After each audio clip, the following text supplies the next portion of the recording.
Hello, everyone, and welcome back to the CLSR. And I'm your host, the counselor. And today we're going to be talking about part two of surviving high school.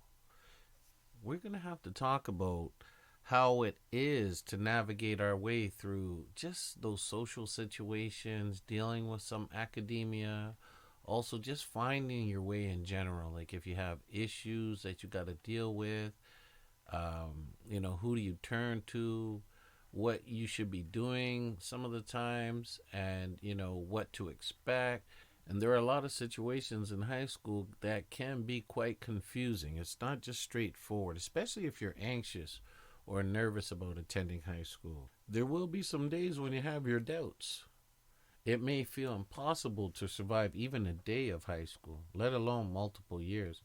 However, even though it seems incredibly intimidating, there are a lot of things you can do to make your high school experience one of the best times of your life.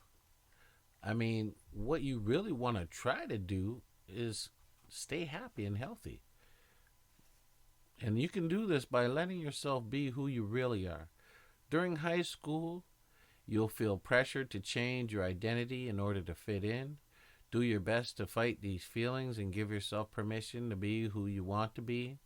High school gives you an opportunity to find yourself and grow as a person, but it's important that those changes come from within.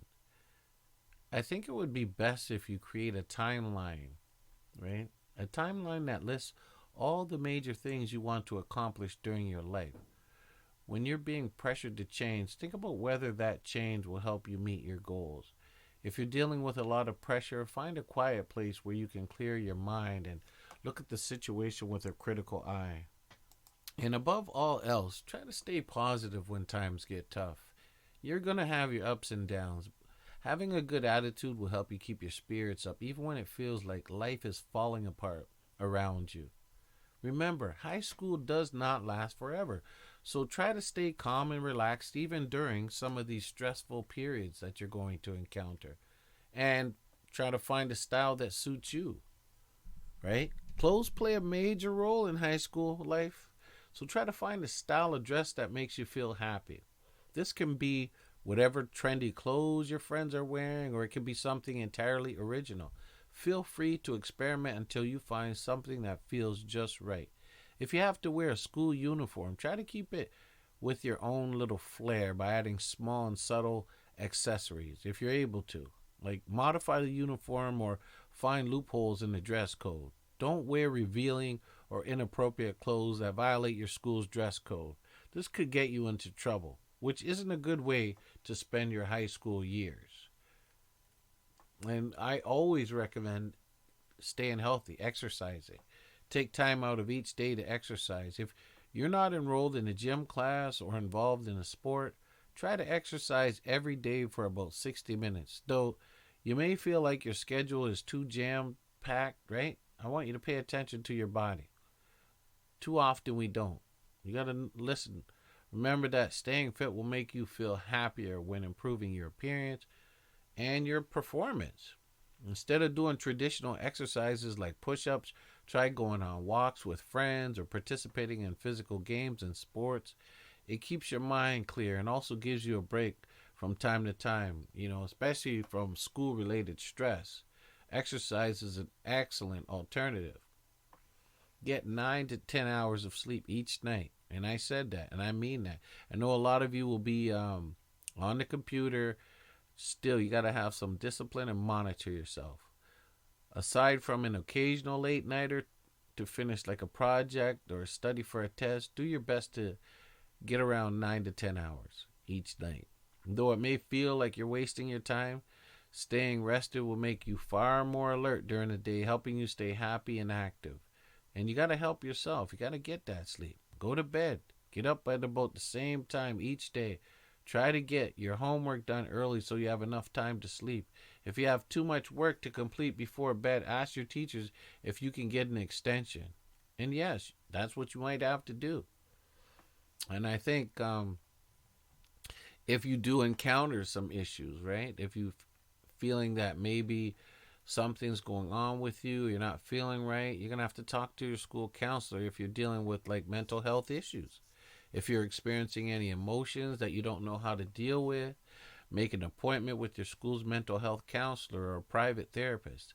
These paid professionals can help you better understand how you're feeling, and it will teach you a variety of techniques along the way, right? When you advocate for yourself, and it helps you cope with your emotions. High school can be a tough few years, so make sure you're open with your feelings. If you feel like some real intense emotions, like some issues you may be encountering, right? And this is often like what anxiety, which can make you feel constantly, and I mean it, constantly worried or stressed out. Depression, which can make you feel like incredibly sad or disinterested in life. Possibly some low self-esteem, which can make you feel like you're worthless or not good enough. Eating disorders like anorexia or bulimia does happen, right, to some students. And this can make you physically weak and alter your body in extremely unhealthy ways. There's a number of reasons why people go through these uh, issues and concerns, and these experiences that they're having can have a real detrimental effect. So trying to get someone to support you through it is so important. And just make sure you're taking time out to enjoy personal activities. I know there's a lot of pressure to do well. You want to perform well for your parents. You want to do well for yourself. You want to be successful. Everyone does, right? But be good to yourself. Being a good student is important, but so is your mental well being. Even if you're swamped with schoolwork and extracurriculars, take some time each week to do things you love, such as watching a movie, playing video games, or going to nature parks. If you don't have much free time during the week, try to schedule some during the weekend. Really, that's what you do. And try your best. It's not always easy in high school, but try to establish some relationships. Become friends with a variety of different people. Everybody has something to contribute to their growth as a person, right? So try to interact with a lot of different people. Over time, you'll develop a friend group filled with unique individuals that like you for who you are and add a lot of value to your life. Be nice to all the students you meet, whether they are older or younger than you. That way, you can slowly gain the respect of the entire school. If you have trouble making friends because you are shy, try to break out of your comfort zone by initiating conversations with people. You can do it. Believe in yourself. Try to find some of those friends who will support you instead of pushing you down. When searching for friends, look for people who make you feel good about yourself and do their best to support you, even if it consists of one or two people.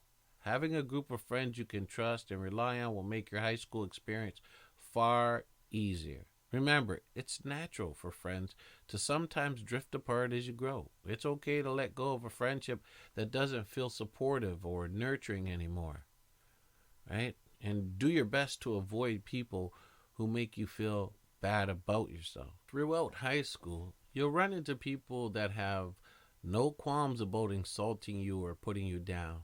Do your best to stay away from these people.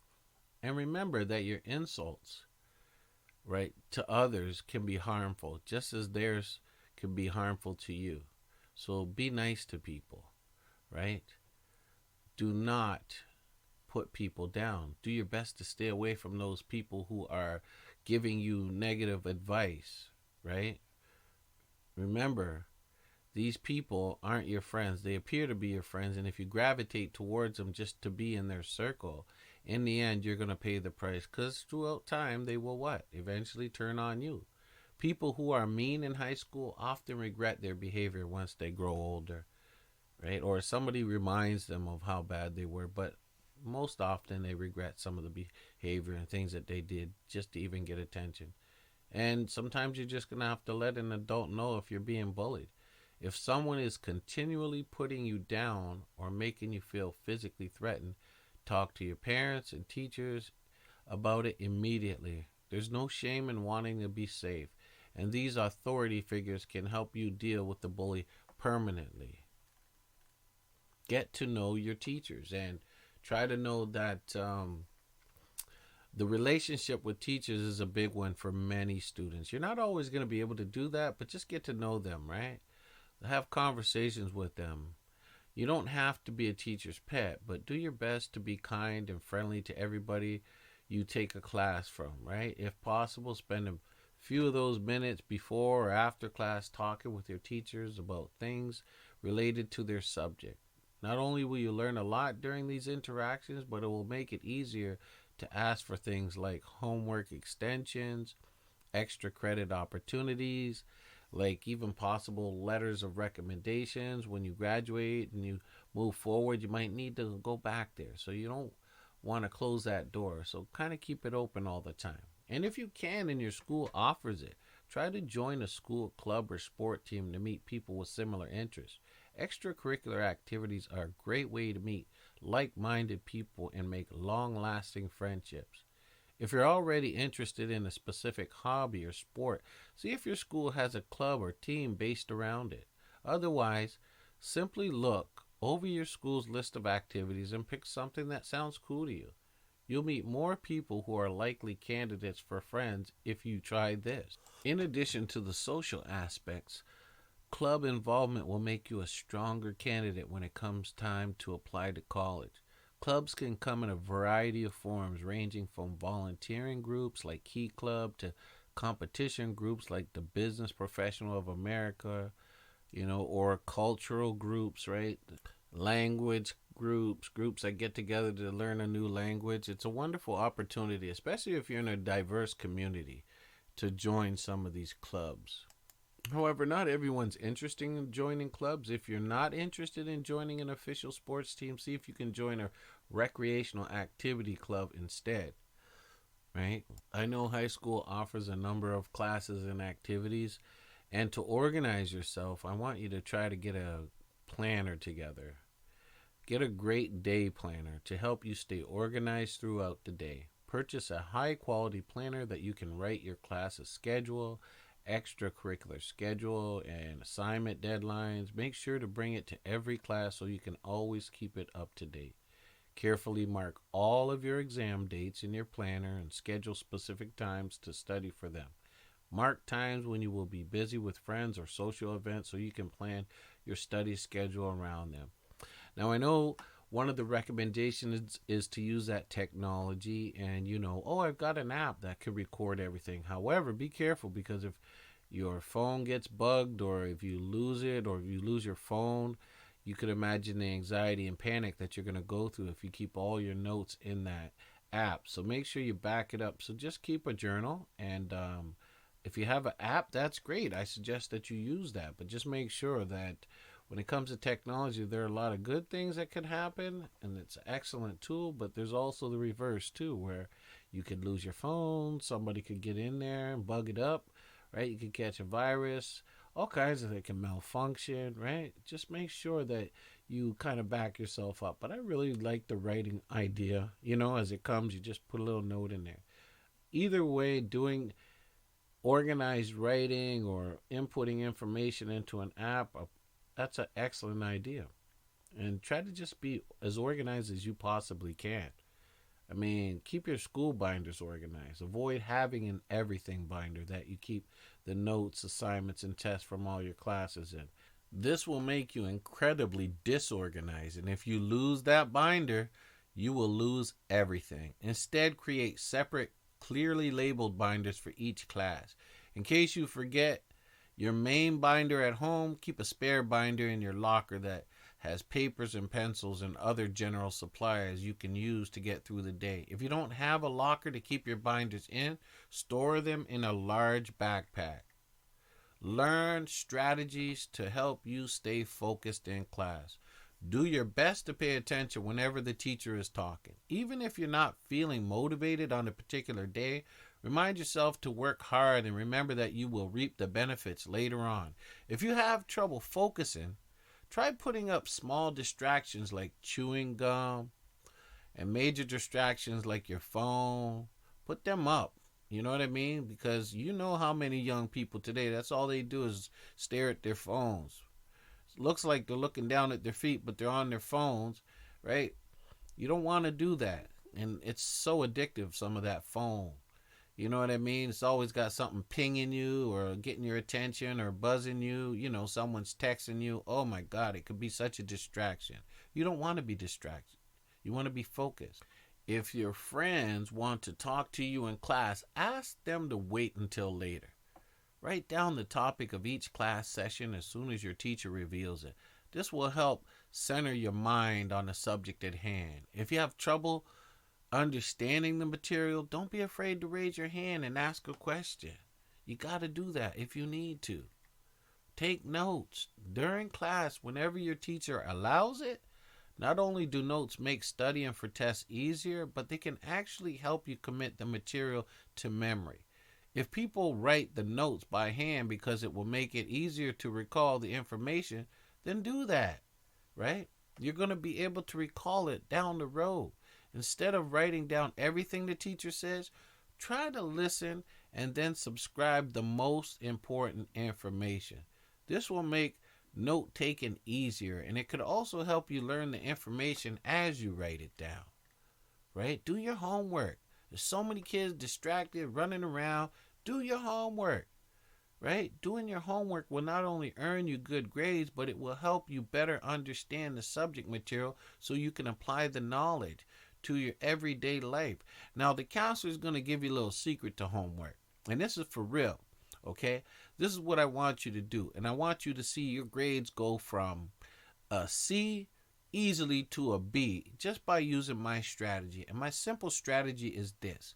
So what I want you to do is I want you to get a notebook. You do the main points in each class. Put the subject up there on the top of that paper and just bullet points, the main points. Then I want you to do that for each class, see, and you're creating your own resource. But after school, I only want you to study and review those notes for 15 minutes maximum. And this takes a discipline. I know what a lot of people say, man, I got homework to do for hours and hours. No, 15-minute maximum. If you got homework, try to get some done during your lunch if you can. But the truth is, when it comes to studying, homework you got to do. But when it comes to studying, if you want to increase your grades dramatically, you only review those notes that you took each and every day for 15 minutes and put it away. I'm not even joking. Put it away. And you do this from Monday to Friday. And then you do those major assignments on the weekend. You will see that when you stick to this discipline, you will absorb it. It's not over information, because I find some people will do this for hours and hours and they think that they're studying.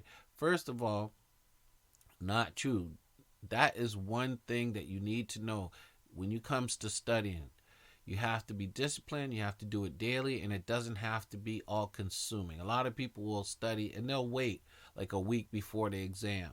No. And then they'll start all their studying. Some do okay, but they can do much better. What I'm telling you when it comes to studying is, if you got to study, you got to make sure you study at least 2 weeks before that exam. That's the rule. 2 weeks before the exam. You're doing your notes all the time anyways. You're creating your own resource 2 weeks before the exam. And when it comes to studying, this is the thing. You review your notes each day 15 minutes, okay? Also, this is a bonus. What I want you to do is 1 week before that exam, I want you to get a partner. And I want you to review what you know and what you don't know. So you're going to have to establish a study partner. So you'll know in a week in advance all that reading that you've done, is it something that you're clear on? So when you ask questions to your partner and that partner asks you some questions, if you can reverberate everything that you've learned, they'll check it off to see if you know what you're talking about. If you can explain it to them, beautiful. Another thing is helping people. When you're doing well, eventually down the road, you're going to help other people.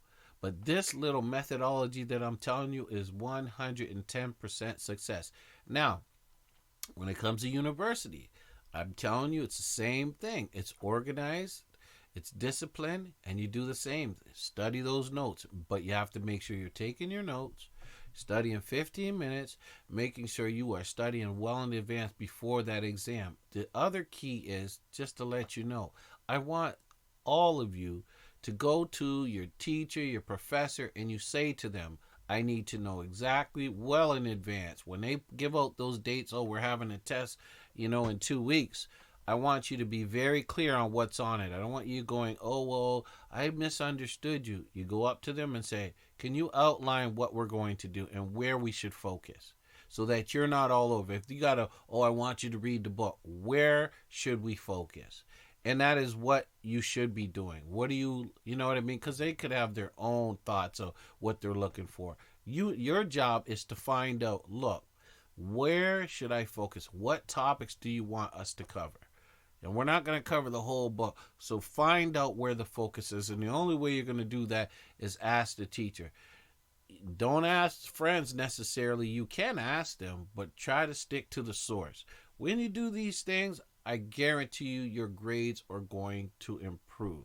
And remember, when it comes to studying, I don't want you bringing over people who are going to distract you, or they're going to go over there and then just all you're going to do is be socializing, texting other people, and you're getting no work done. Sometimes we have a habit of thinking, oh, let's have our study buddy. Well, you get your study buddy, and next thing you know, your study buddy is bugging. They're not even doing the work. They're sitting up there talking. They just wanted a friend. They just wanted a friend to talk to. It's good to have friends to talk to, for sure. But when it comes to study buddy, you got to take it serious. And that's that day where you get together and review all your notes. See what they know, what you know. Just by going back and forth and exchanging that knowledge right there, you are building it. Now, that was half of it. The counselor is going to give you the other half that a lot of you don't know. So let's say you studied all this information and it comes to the exam. This is what I'm going to ask you to do, and you have to do it because I've researched it. A lot of young people don't even know how to study anymore. They just think if they look at the book, they talk about it, write about it. No. This is a key component that I want you to do. I want, when it comes to university especially, what I want you to do is you're going to get some booklets, even high school. So when it comes to the test, I want you, when you get a booklet, I want you to open the booklet per se, or if it's a test, I want you to get a spare piece of paper, especially if it's on literature.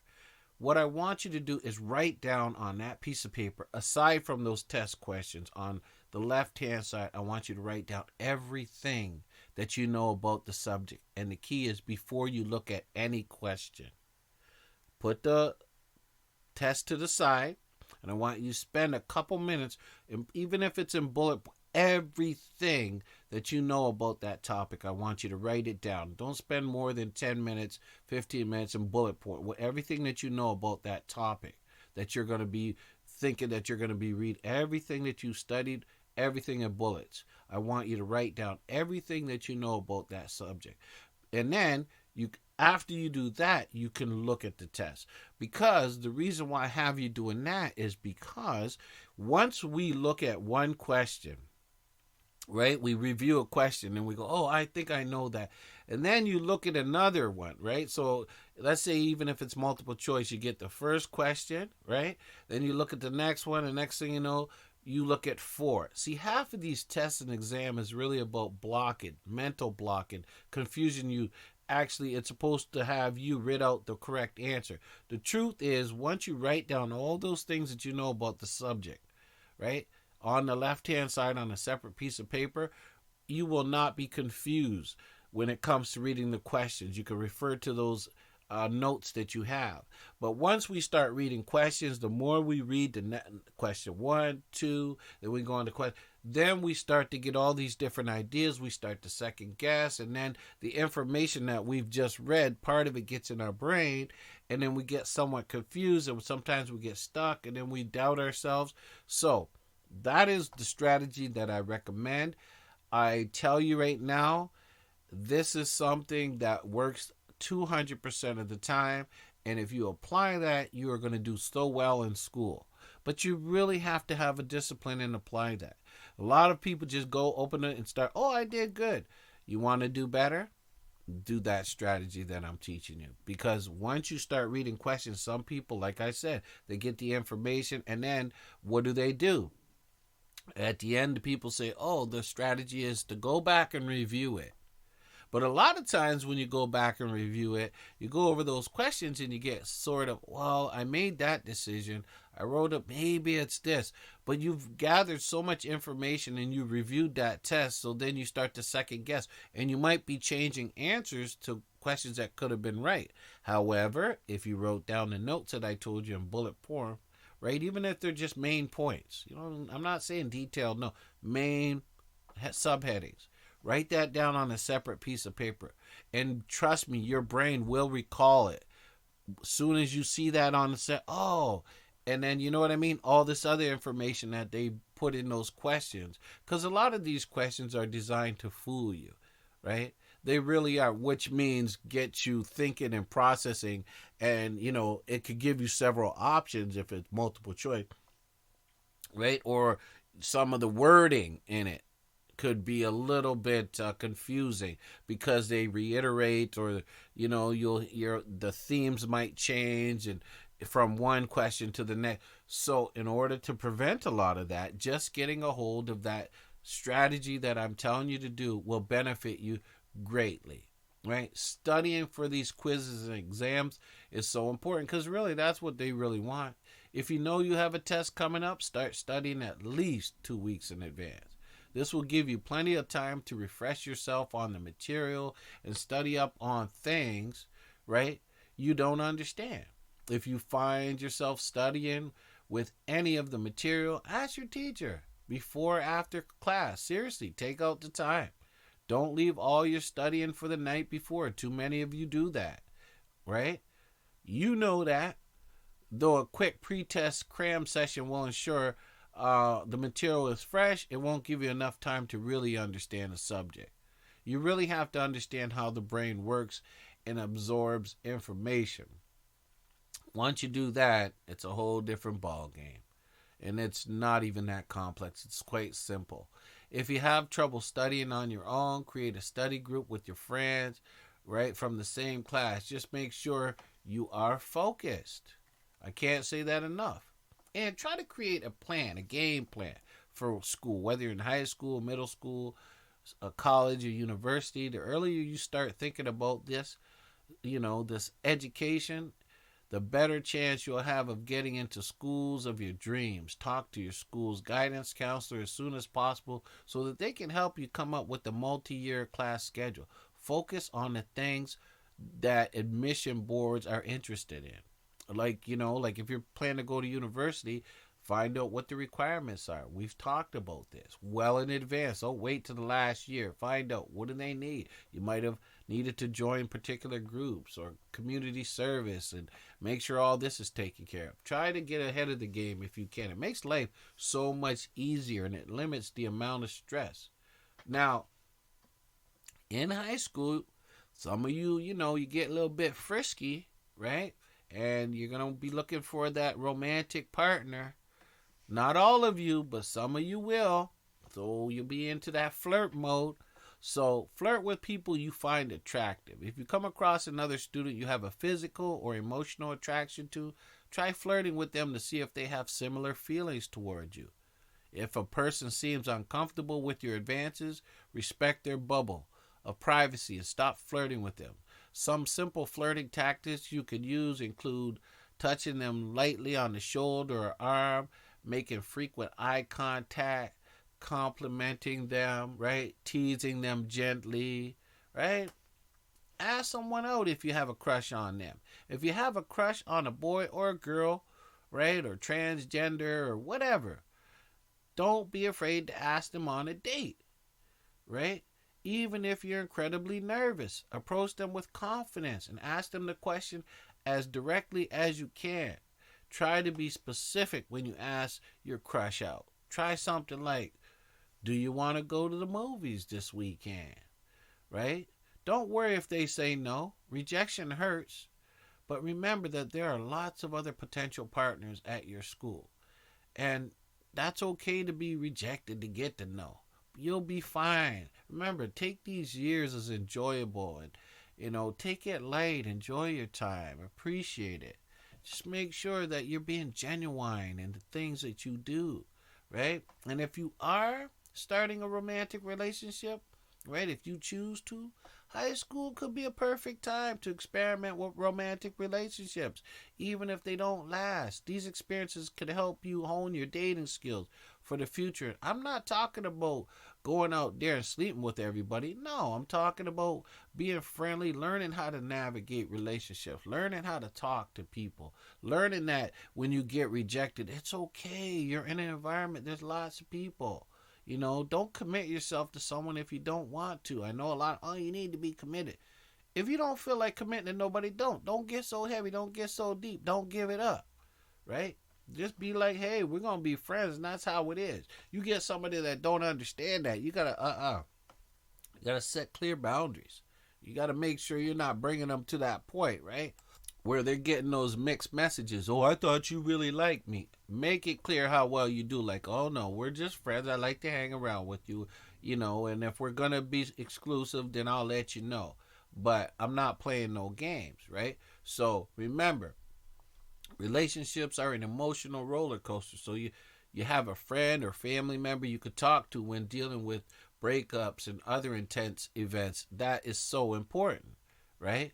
Now, when it comes to having sex, have sex only if you feel comfortable with it.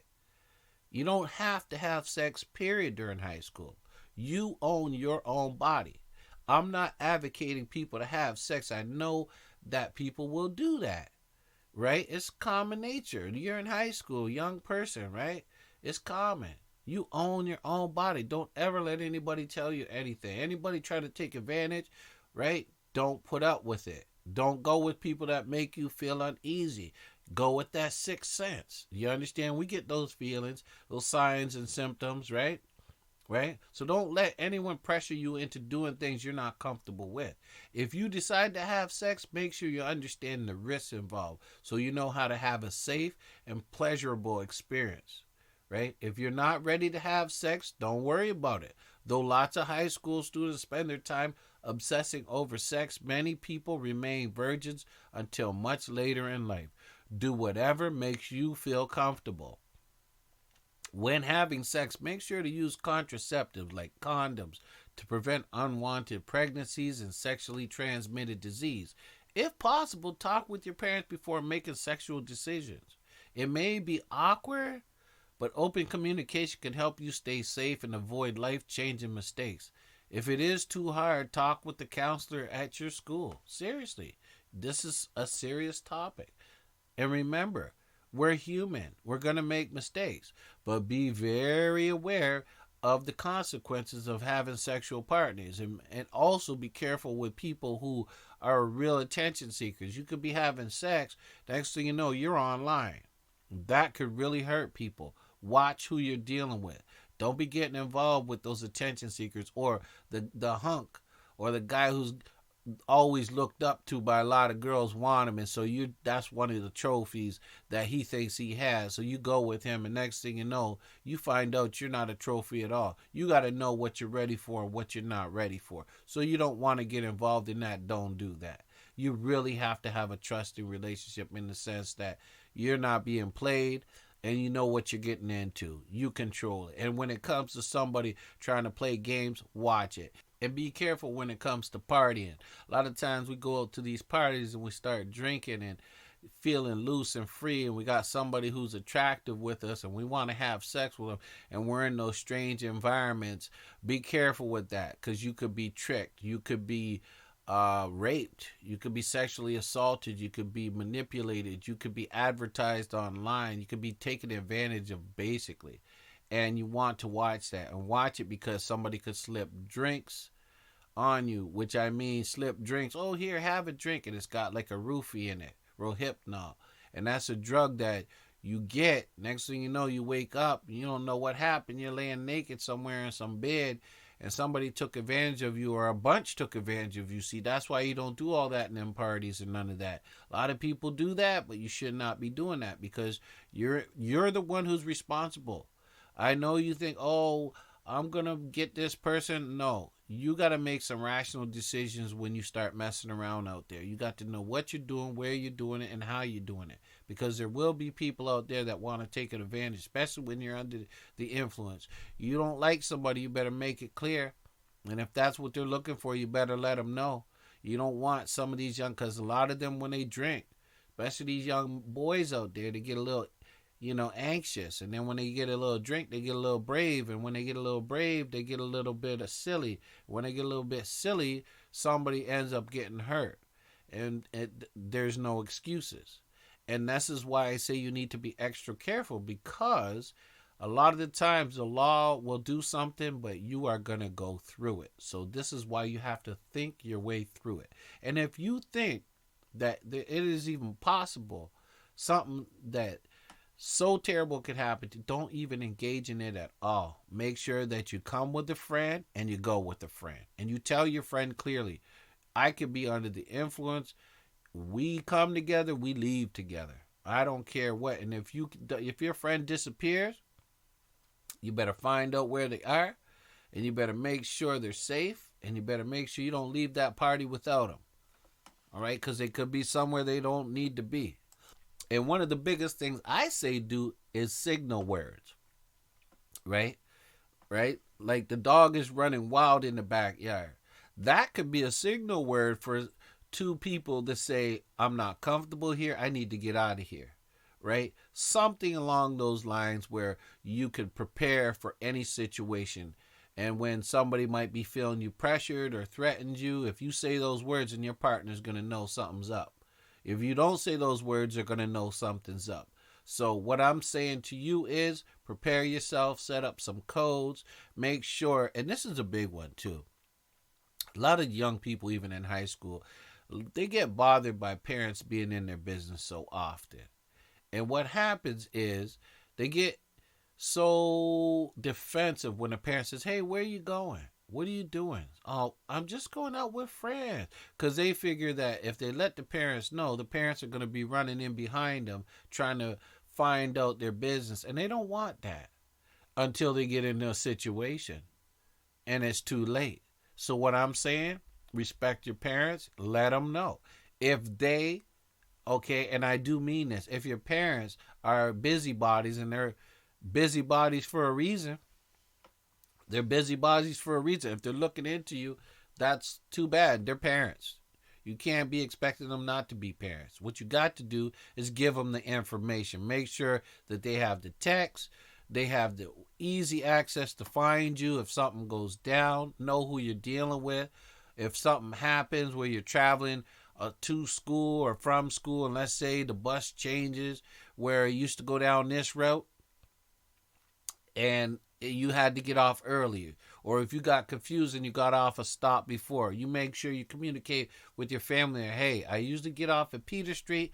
It dropped me off at Sandwich, and I'm leaving from there. So I need you to keep an eye. Now, through technology, we have these software programs and these organizations that you can have somebody right on standby with your cell phone. So when you go out there, make sure you're prepared. Keep that cell phone charged. Ain't nothing worse than if you're caught in a place that you're unfamiliar with and your phone's dying. No, make sure that phone's charged, especially if you're going to or from school or any places that are unfamiliar, so that you have quick access. But I tell you right now, that phone ain't going to do anything if you're in the middle of a situation. You know what I mean? It might get communication out there, but depending on what's going down, it might be too late. So you have to be prepared. You have to let them know where you're going. So don't think, oh, I'm just going to call them when I get there. Let them know where you're going. They're your parents. They got your best interest. I know what your friends tell you, but what do they say? It's better to be safe than sorry. So that's what I'm saying. And we're living in a world today where if somebody's trying to set you up or put you in a situation, they could text between each other like that and play games with you and manipulate. So let your parents know the players in your life, the ones who are there, period. If you got friends, make sure they're aware of these friends. You know what I mean? Because one thing, they might play tricks on you, but maybe if they know you got somebody who's going to get after them, they might not play half those games. right? Because if you have a father or an uncle or a foster parent, someone that could say, hey, what's going on? They should at least be able to contact and communicate with that person and let them know you don't play. Do you understand with them? You know what I'm saying? So that right there might keep many in check, and usually it does. But if they also get the sense that that person is not cool and they're not acting right, or they're being too slick, or they're not being forthcoming, then the parents might say that to you, and a lot of you will be dismissing them. Oh, you don't know, they're cool, they're. But the thing is, parents are going to be parents, and they're out there to look out for you until you can learn how to do that yourself. But you got to play it safe, man, woman, whoever. You got to be safe out there because there's a lot going on. High school is good until it's not good. So we had some really good conversation today, and the counselor's here to make life better for people, to make you aware, to make you think, right? Because I care, and I'm gonna keep doing this. This is the pandemic, but I'm out here to do it because I want to make sure you get through it. There's enough people that go through a lot of changes out there, and just little reminders help us sometimes. Just, hey, you might know these things. You might be listening to the counselor going, you know what? Everything you said, I know already. Well, it's just a reminder, because you know what? It could be something that's a little reminder, keeps you a little bit more aware because things are going on. And that's okay, too. When you hear things, then they wake you up a little bit. There's nothing wrong. Awareness is everything. So I want you to be like the wise old bird and really spread the word, right? Because this is good information for everybody. So let's share it. All right? Take care.